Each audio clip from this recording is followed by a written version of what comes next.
Hello everyone and welcome back to another video. Today's video I'm here to give you some talking points from the game against Leeds where Luton lost 3-0 away from home.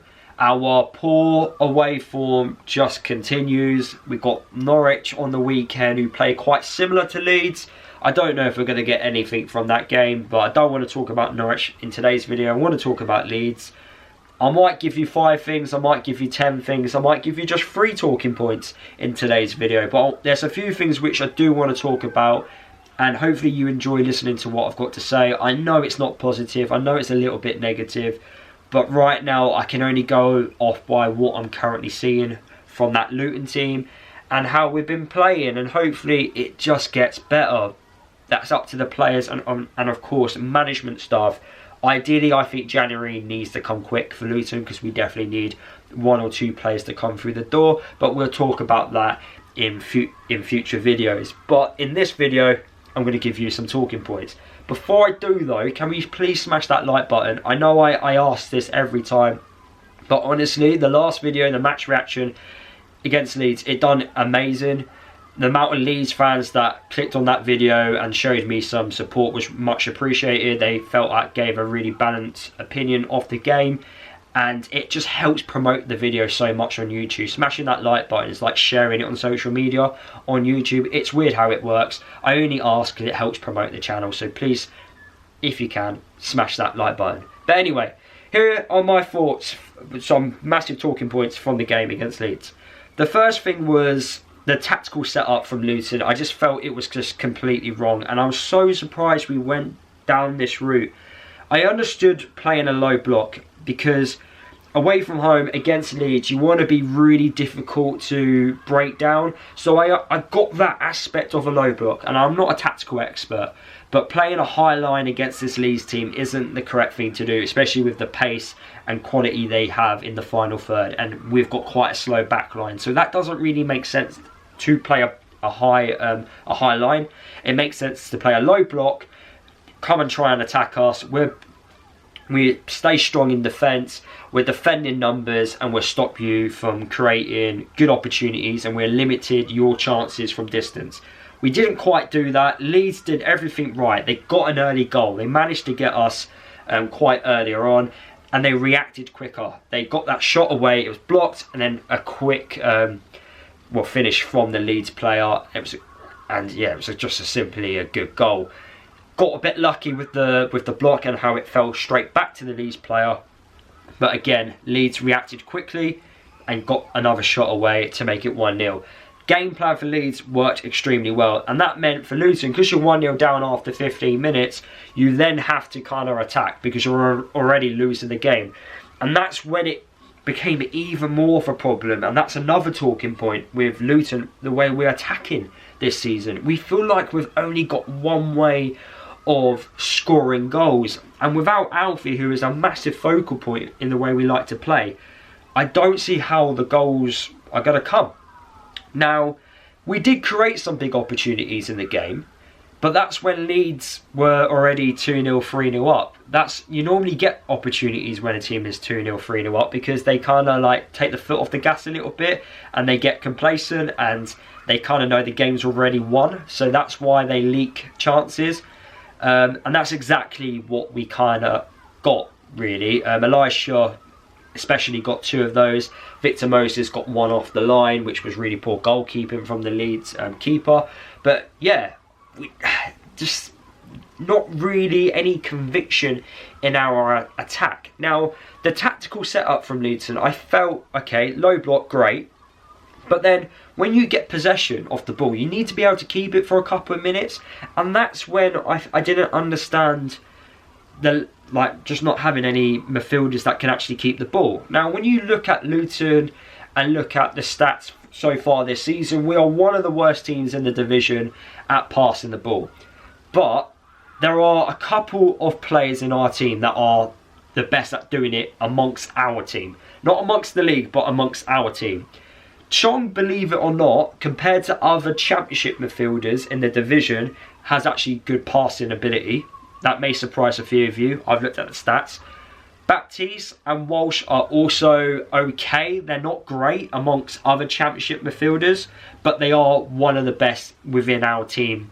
And then the likes of Clark, Krause, they're not doing too great in terms of their passing ability. Nakamba, again, just about average, nothing amazing. So look, we're not great at passing, but I would have thought in this game against Leeds, away from home, when we do get the opportunity to keep the ball, I felt the midfield three of Nakamba, Krause and Clark just simply did not work.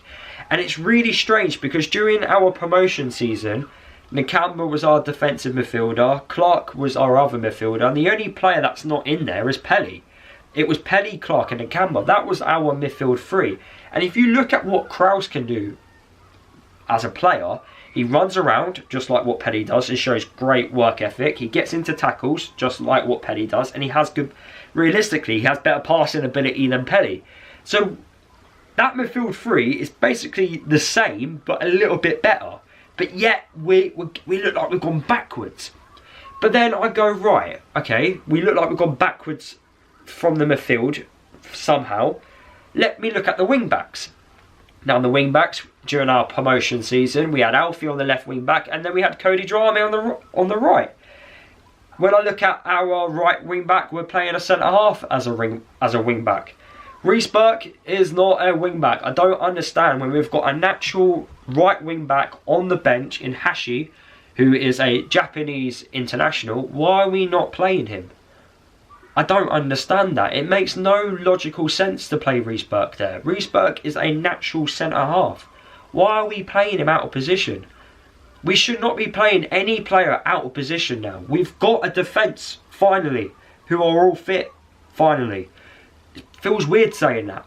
Why are we playing Reece Burke as a right wing back? It don't make sense. It really does not make sense. So Hashi should be playing as a right wing back because he's natural. When we had Cody Drame, we used him massively because he was a very attacking threat down that right hand side. And it didn't just mean we attacked down the left with Alfie, we could attack both wings. Right now, without Alfie, we can't even attack down either wing. We look really bad. Our wide play is terrible right now. That is a massive concern because you kind of need to have a different outlook in terms of going forward, because we're not cutting teams through the middle. You know, you're hoping that we put in decent balls into the box. We're not even doing that.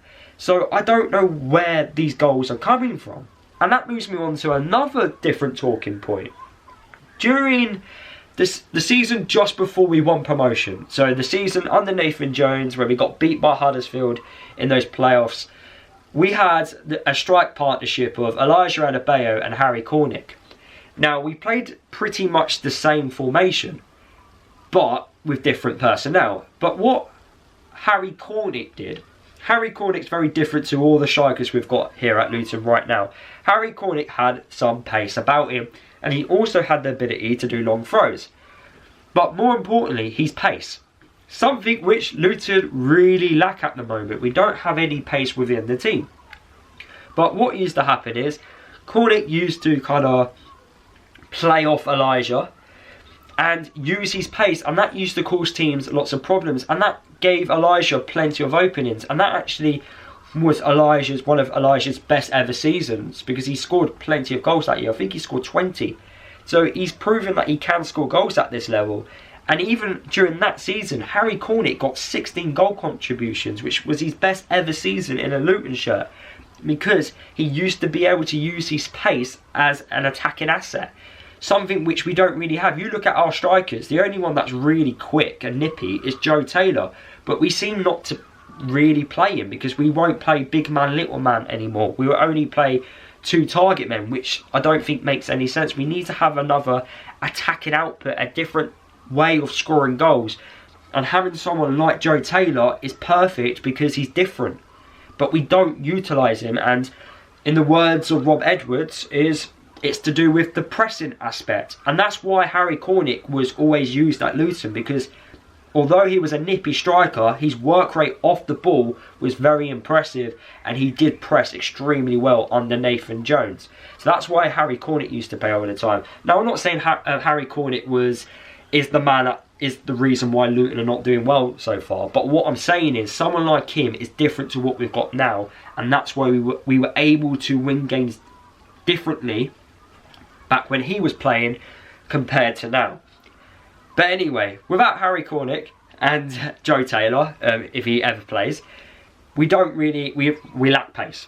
So someone like Chong and Victor Moses, you're kind of relying on those two players realistically to give you some pace. Not playing Chong against Leeds I thought was a big mistake, because like I said, if you're going to play in a low block, you need to keep possession as well, and then you need to be able to hit Leeds on the counter-attack, and we really didn't have any ability to do that. Leeds could easily defend against us, and yeah, they just basically controlled the game extremely well.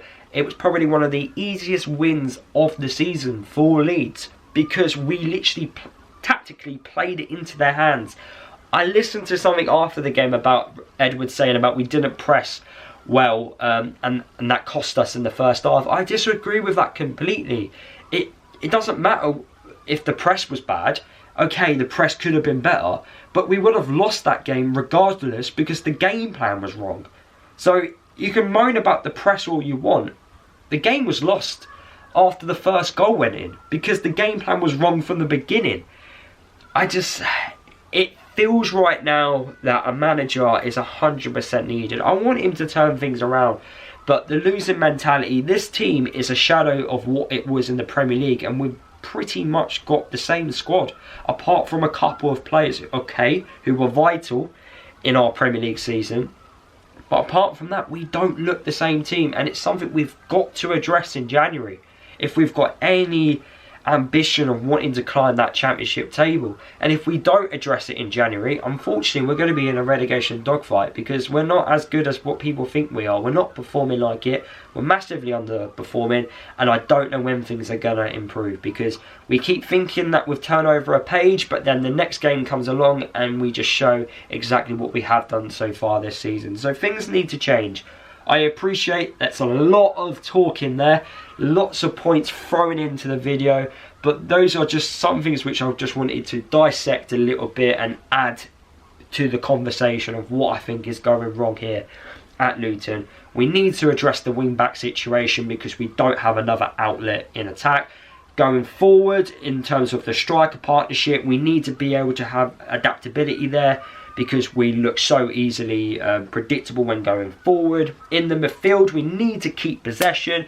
In defence, well, I feel like if we improve the other aspects, then gradually the defence will get better, but we'll soon find out.